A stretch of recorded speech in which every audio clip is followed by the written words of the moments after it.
নির্বাচন নিয়ে শঙ্কা আসলে আমাদের এখানে ১৬-১৭ বছর যাওয়া ইলেকশন হয় না, তো মানুষের ইলেকশনের অভ্যাসটাই বোধহয় চলে গেছে।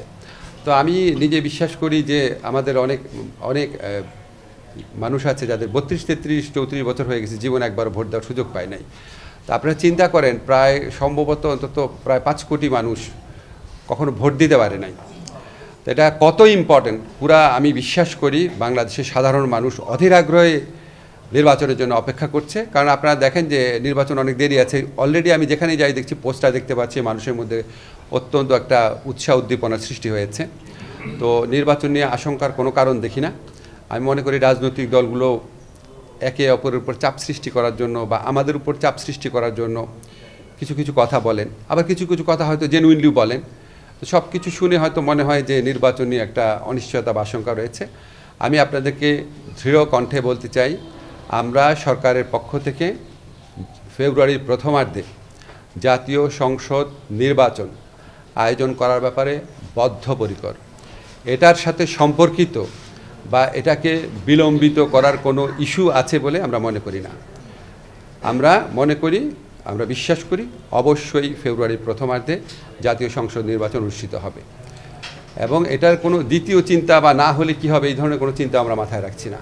এবং আমি পার্সোনালি বিশ্বাস করি আমাদের রাজনৈতিক দলগুলো ওনারা যে যাই বলুক না কেন, ওভারঅল ওনারা নির্বাচনী রাজনীতি বিশ্বাস করেন, এবং আমরা সরকারের পক্ষ থেকে নির্বাচনে ওনাদের মনে আস্থা সৃষ্টি করার জন্য, ওনাদের একটা আনন্দমুখর পরিবেশ সৃষ্টি করার জন্য আমাদের যা যা করণীয় আমরা সবই করব।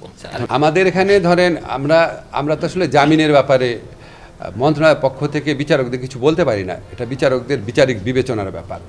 তো বিচারিক বিবেচনার ব্যাপার এখানে আপনার তারপর আমরা মাঝে মাঝে করার চেষ্টা করি, বোঝার চেষ্টা করি কেন আপনার অধিক জামিন হচ্ছে কোথাও বা কেন জামিন হচ্ছে না কোথাও।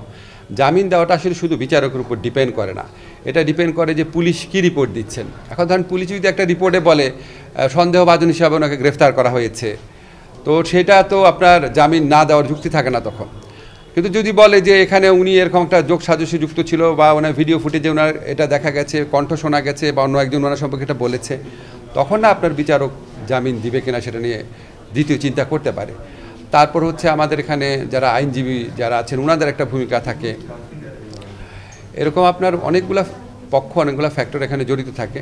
তা আমরা মনে করি যেখানে জামিন পাওয়ার যোগ্য সেখানে জামিন পেতে পারে, কিন্তু যারা আপনার জামিন পেয়ে একই ধরনের অপরাধ করতে পারে বা দেশের আইন শৃঙ্খলা পরিস্থিতি বিনষ্ট করতে পারে বা নিষিদ্ধ কোনো সংগঠনের তৎপরতা চালাতে পারে, তাদের যদি আপনার বেশি জামিন হয়ে যায় আমরা তো অবশ্যই আশঙ্কিত থাকি।